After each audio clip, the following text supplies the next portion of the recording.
Hey guys, and welcome to my channel. My name is Brittany Janae. I'm an attorney, and today I'm going to be talking about the Crown Act, where it is actually known as creating a respectful and open world for natural hair. But for the purpose of this video, baby, we're just going to call it the Crown Act, and I'm going to be doing a face mask because I want to just sit down and talk to you guys about the Crown Act because it actually has been enacted as legislation in the state that I'm currently in. But I feel like it is important before we talk about what is actually in the Crown Act, let's talk about the history and how did we get to needing an act or a codified legislation that tells people not to discriminate against our Black natural hair.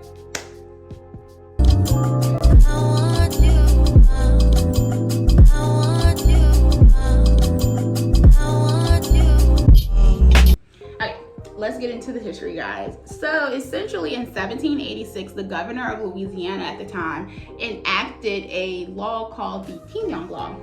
I'll have it right here. Hopefully I said it correctly. But basically the Tignon Law required Black women of Creole heritage to wear headscarves on their head. And the purpose of doing this was to signify that they were members of the slave class, whether they were free or enslaved. So our history of our natural hair, our Black hair being policed goes back way into the 1700s, where laws were being created so that we can cover up what we naturally look like or what our hair naturally looks like. And so after that, we can fast forward to the 1920s.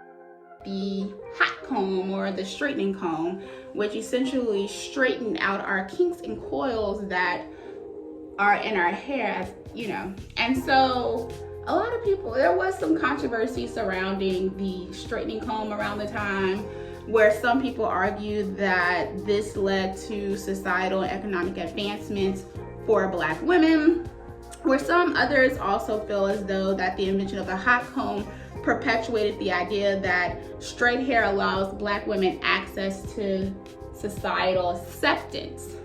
And in the 1960s, this was the very first natural or big natural hair movement, whereas Black hair was seen as a political symbol. It symbolized that we were no longer going to abide by the Eurocentric beauty standards. We were going to wear our kinks, our coils, and our afros. But the most important thing that came out of the Civil Rights era was the Civil Rights Act of 1964, where we know segregation ended, but also the EEOC was created, which is the Employment of Equal Opportunity. So the EEOC primary purpose or concern at this time was to prevent employment discrimination against Black people in the workplace. But I don't think they foresaw that our hair would be a problem. So let's get into some cases that happened since the EEOC was created. So 10 years after, or about 10 years after the EEOC was created, we have the first case that was filed. Sorry, the name of the case is Jenkins versus Blue Cross Mutual Hospital Insurance. In the case of Jenkins versus Blue Shields, Ms. Jenkins, she sued her former place of employment after 3 years of being employed there due to race-based discrimination. Essentially what she said is that she worked there for 3 years, and prior to her getting her afro, she never had an issue at the workplace. It wasn't until she was up for a promotion where she was denied the promotion because her employer or supervisor told her that she could never be the face of Blue Cross Blue Shield because of her afro.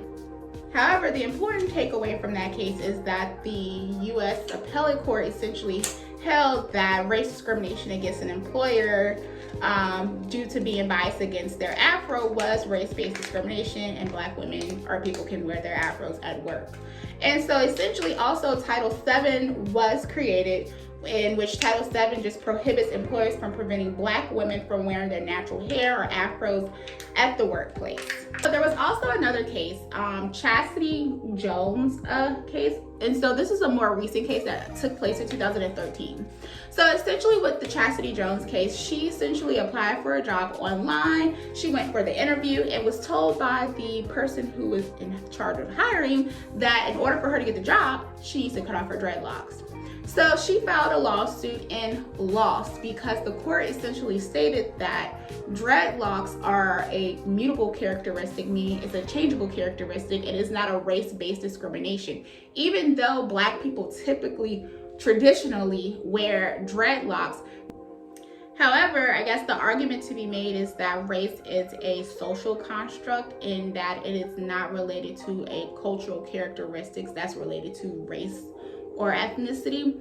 But in that case, the court didn't see it through. So now that we've gone through all of that, we went through the history of black hair, we went through some case laws, and we just went through it.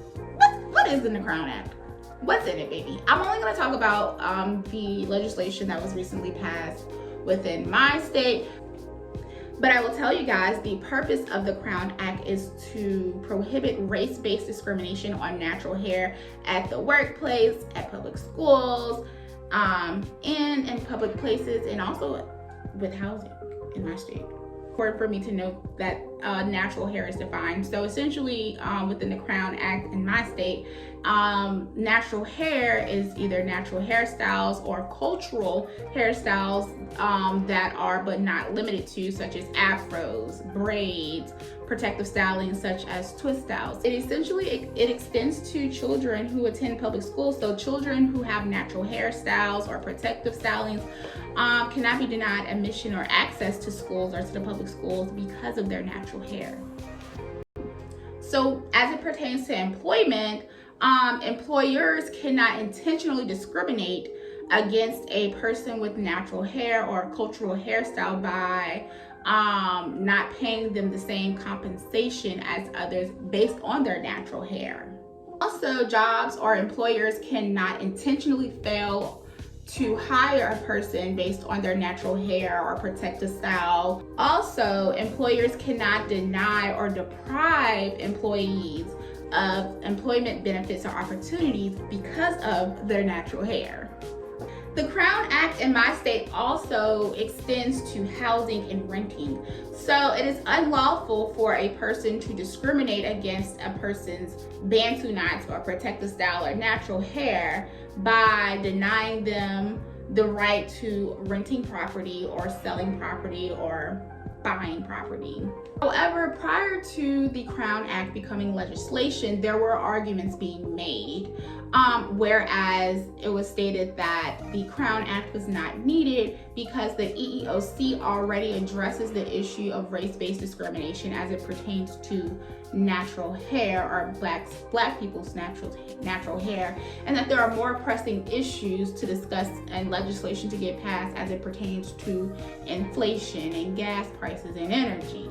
However, the argument to be made against that is that people should not have their rights deprived against them just because they want to wear their natural hair or their cultural hairstyles or their protective hairstyles. And I think we all seen the several years ago where the high school wrestler was asked to cut his dreadlocks off right before a wrestling match by the referee. Video, a high school wrestler getting his dreadlocks cut in order to participate in a match. Yeah. And I believe the referee was arguing that it was against the wrestling code or rules. Whenever you're a wrestler, you can't have dreadlocks. That garnered a lot of newsworthy attention where a young black man's hair was being policed by the referee. We got the gist of the Crown Act.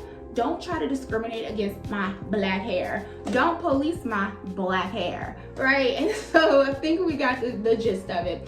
And so we are now officially legally pretty, baby. We got our face mask done. We are knowledgeable about the law, the history, and the why the Crown Act was so needed in these matters, because we heard some court cases where the judges were like, yeah, that's race-based discrimination. You telling a black person they can't wear their hair in their natural state. Or we heard some cases where they were kind of like, no, that's not race-based discrimination. Just because they're telling you not to wear your natural hair. Dreadlocks are changeable characteristics, unlike a skin tone. So we know why we need it, because the courts seem to not be able to make up their mind. So it's just easier to let's just put this into legislation to ensure that job places, public schools, public places do not discriminate against black people in how we wear our hair, wear our crown.